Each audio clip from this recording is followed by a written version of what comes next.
আইন শৃঙ্খলা পরিস্থিতির উপর ভিত্তি করে এ, বি, সি এই ৩ ক্যাটাগরিতে জেলা নির্ধারণ করে লটারির মাধ্যমে এসপি পদায়ন করা হয়েছে জানিয়ে স্বরাষ্ট্র উপদেষ্টা মোহাম্মদ জাহাঙ্গীর আলম চৌধুরী বলেছেন, ওসিদেরও একই পদ্ধতিতে পদায়ন হবে।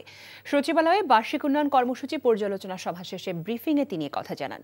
বলেন, এই প্রক্রিয়ায় কোনো মেধাবী কর্মকর্তা বাদ পড়েনি।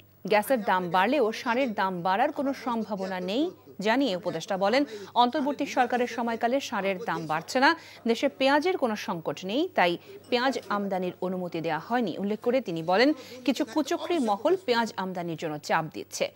সারের ডিলারশিপের নীতিমালা চূড়ান্ত করা হয়েছে জানিয়ে স্বরাষ্ট্র উপদেষ্টা জানান, নতুন নীতিমালায় রাজনৈতিক বিবেচনায় ডিলারশিপ দেওয়ার কোনো সুযোগই নেই।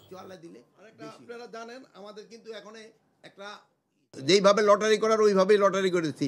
এইটার ক্ষেত্রে আমরা 3টা ক্রাইটেরিয়া নির্ধারণ করছি, A category, B category, C category.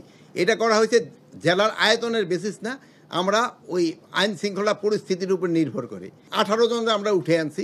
18 জনের জায়গায় আমরা নতুন জন দিছি, আর যারা পুরানো ছিল ওখানেই। তারপরে ওই লটারি করে যারটা যেই জেলায় যার কপাল আসছে ওই জেলা ছেয়ে পড়ছে।